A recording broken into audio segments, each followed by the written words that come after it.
Bonjour à toutes, bonjour à tous. Très heureuse de vous retrouver pour ce quatrième point concernant le pouvoir de décision au service de votre destinée.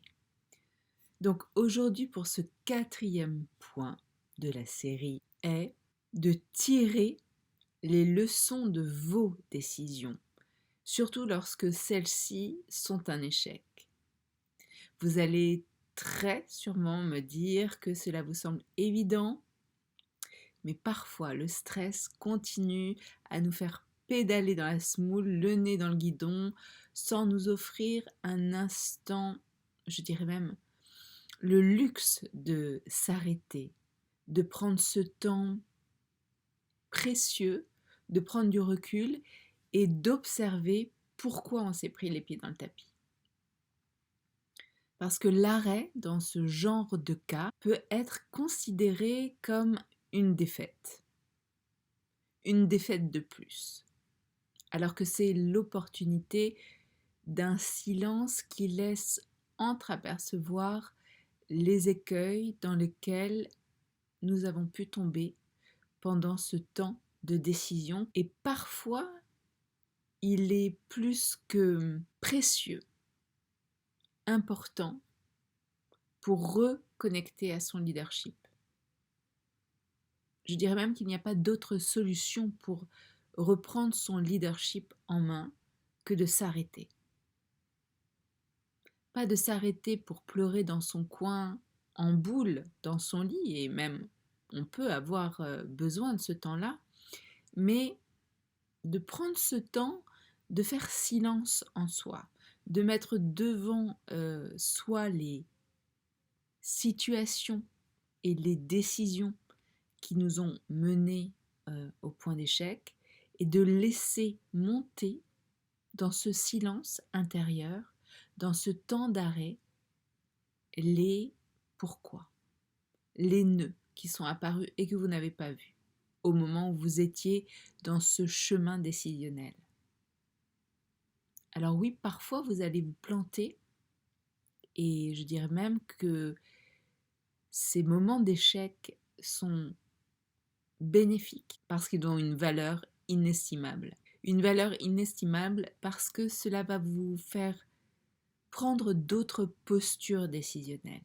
Cela va vous mettre en alerte quant à votre fonctionnement, quant à votre personnalité face à un stress où la décision doit être faite rapidement, comme nous l'avons vu. Donc, en effet, parfois vous allez vous planter, quoi que vous fassiez, même si vous essayez par tous les moyens de reprendre la barre. Ça peut être une cascade de problèmes, d'enquiquinement, un orchestre qui se déchaîne et qui joue une petite musique d'enfer sur l'arrière-scène de vos échecs. N'essayez pas, dans ce moment-là, d'être contre ce feu, contre cette cascade. Soyez là, présent à ce qui arrive et ne bougez pas. Parce que lorsque l'inévitable se produit, au lieu de vous en prendre à vous-même ou de vous lamenter des conditions extérieures, restez dans ce silence imperturbable. Et dans ce silence imperturbable, présent à la cascade d'enquiquinement, présente à ce jeu de massacre, à ce jeu de dominos qui vous ramène à un point de départ ou qui même vous fait sauter de 2 pas en arrière, eh bien, dans ce genre de moment, vous allez avoir des informations assez étonnantes, assez surprenantes, des informations qui jusque-là n'étaient jamais parvenues jusqu'à vous. Mais pour ce faire, il est impératif que vous restiez collé à vous-même.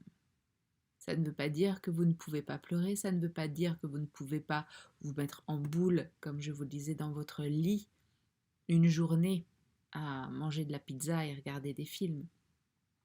Cela veut dire que il est important de revenir à vous pour regarder froidement ce qu'il se passe et d'être très tendre avec vous en restant aligné à ce qu'il se passe. C'est-à-dire que votre regard extérieur, porté sur l'extérieur, sur l'échec là qui se déroule sous vos yeux, eh bien, restez calme et froide dans cette tempête, mais à l'intérieur de vous, restez aligné, soutenant et bienveillant envers vous-même.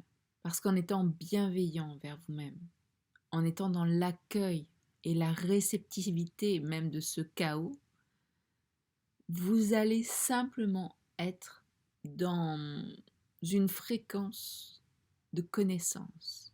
Une fréquence de connaissance, c'est-à-dire que vous allez en savoir plus sur votre fonctionnement. Des voiles jusque-là pouvaient cacher vos craintes, vos faiblesses, parce que l'on avance à couvert, surtout vis-à-vis de nous, par rapport à notre fonctionnement, et que ce moment difficile à affronter, si vous vous engagez à être doux et responsable envers vous-même, envers vos émotions, tout en restant froide et alignée par rapport à ce qui se joue à l'extérieur, va vous faire découvrir quelles sont vos failles intérieures, quelles sont vos demandes intérieures auxquelles vous ne portez pas votre attention. Peut-être vous êtes des êtres très performants et vous oubliez de vous accorder des temps de repos.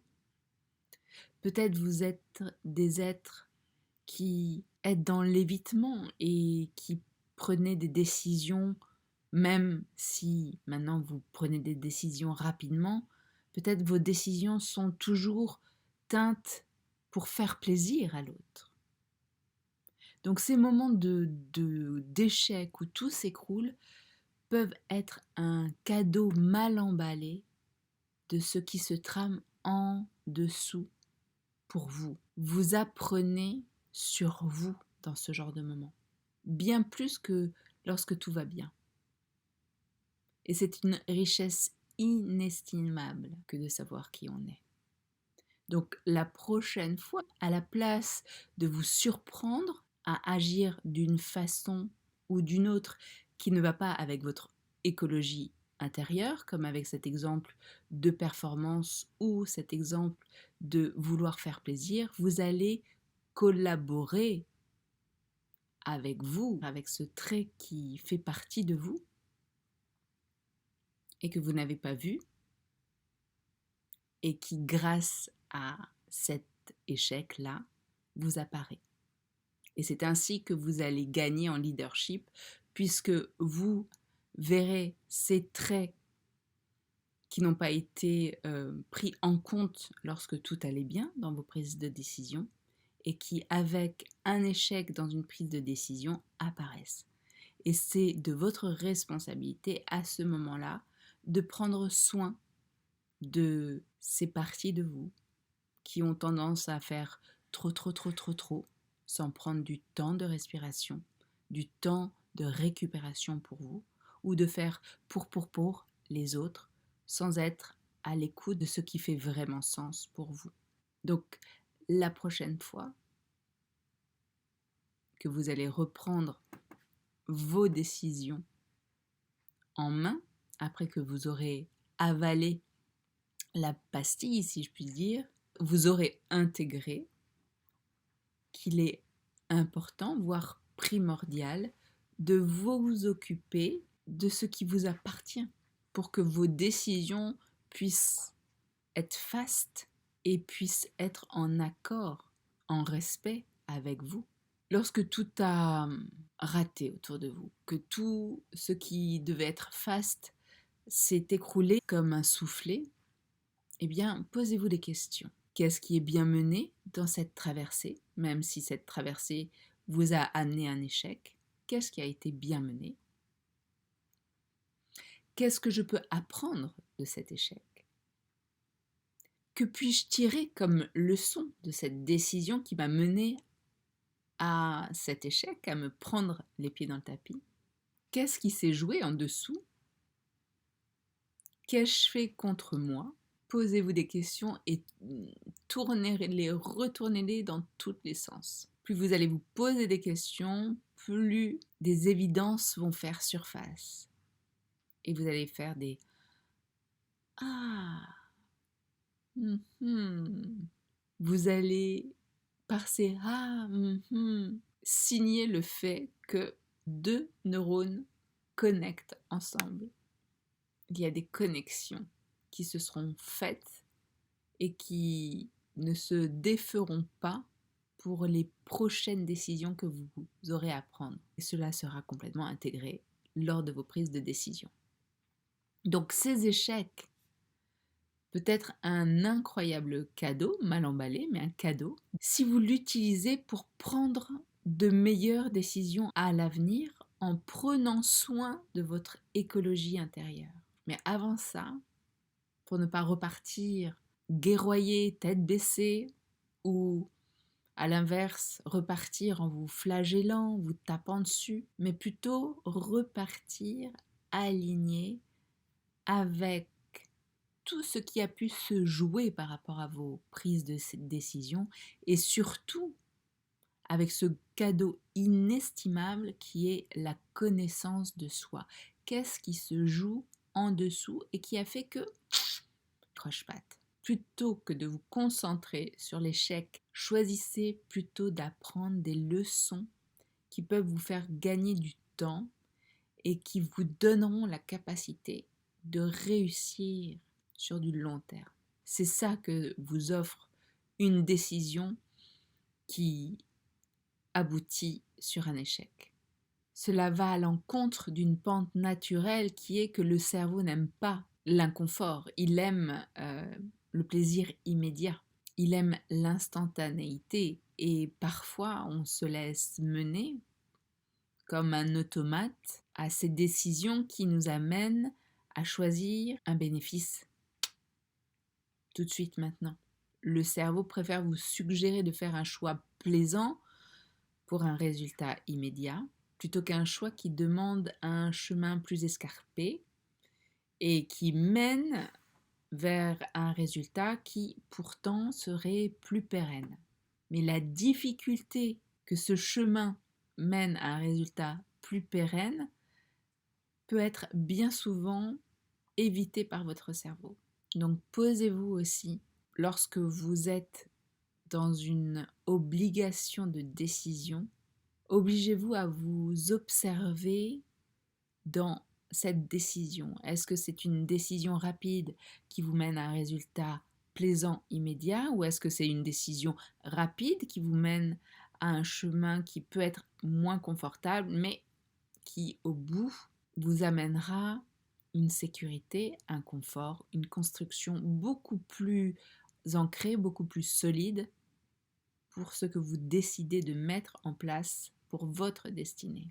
Regardez à partir de maintenant si vos décisions sont pour un résultat immédiat ou pour un résultat qui demande un chemin décisionnel moins agréable, moins confortable, mais qui aura pour sûr un impact indéniable sur votre destinée.